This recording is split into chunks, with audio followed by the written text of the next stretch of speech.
અરવલ્લી જિલ્લાના મોડાસા ખાતે ટેકાના ભાવે મગફળી ખરીદીનો ચોથો દિવસ છે। સમગ્ર ગુજરાતમાં મગફળી ખરીદી શરૂ થઈ ગઈ છે। અરવલ્લી જિલ્લામાં 1700થી વધુ ખેડૂતોએ રજીસ્ટ્રેશન કરાવ્યું છે।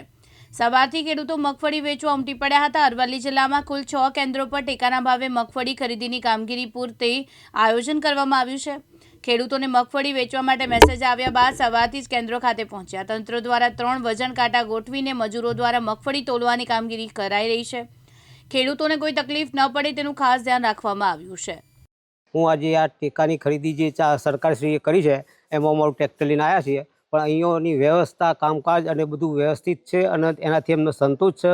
કોઈ મગજમારી નથી અને સમય પણ ઓછો બગડે છે અને સેમ્પલ અને જે હવા બવા જોઈને કમ્પ્લીટ જોઈને માલ આ લોકો લે છે અને કોઈ મગજમારી નથી। સરકારનો ભાવથી અમને ખૂબ સંતોષ, પણ એક થોડી તકલીફ એ છે કે સરકાર જે 125 મણ લે છે એવું 201 મણ કરે તો ખેડૂતોનો બીજો માલ રહી જાય છે, એનું થોડું સોલ્યુશન થાય। એટલે અમારું સરકારશ્રીને વિનંતી છે કે થોડુંક માલ ભવિષ્યમાં વધારે ખરીદે તો ખેડૂતોને એનો લાભ મળી રહે। બાકી ખેડૂતો ખરેખર ખૂબ સંતોષ અને ખુશ છે। હાલમાં ટેકાનો ભાવ 1452 રૂપિયા મળે છે અને એ જે આ ખરીદી ચાલુ કર્યા પછી માર્કેટમાં પણ વેપારીઓ થોડો અપમાં આવ્યા છે, નહીં તો પહેલાં હાવ 600 700થી ચાલુ કરતા એવા 900 1000થી ચાલુ કરે છે।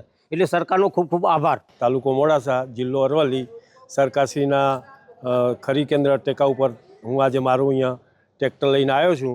અહીંયા ખૂબ જ સારી રીતે અહીંયા માલ જોખાય છે અને સરકારની જે આ યોજના છે બહુ સારી છે અને સારા અમને ખેડૂતોને ભાવ મળી રહે છે।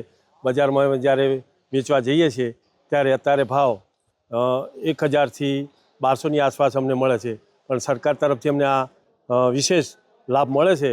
ખૂબ જ સારું છે। અહીંયા સારી રીતે બધી કામગીરી થાય છે, વજન પણ સારી રીતે આ લોકો કરી આપે છે અને લાઈન પ્રમાણે બધાને ટ્રેક્ટર લે છે। ખૂબ જ સારું છે સરકાર તરફથી ને આવું સરકાર સતત ચાલુ રાખે એવું આ અમે ખેડૂતો ઈચ્છીએ। ઋતુલ પ્રજાપતિ, દિવ્યાંગ ન્યૂઝ, અરવલ્લી।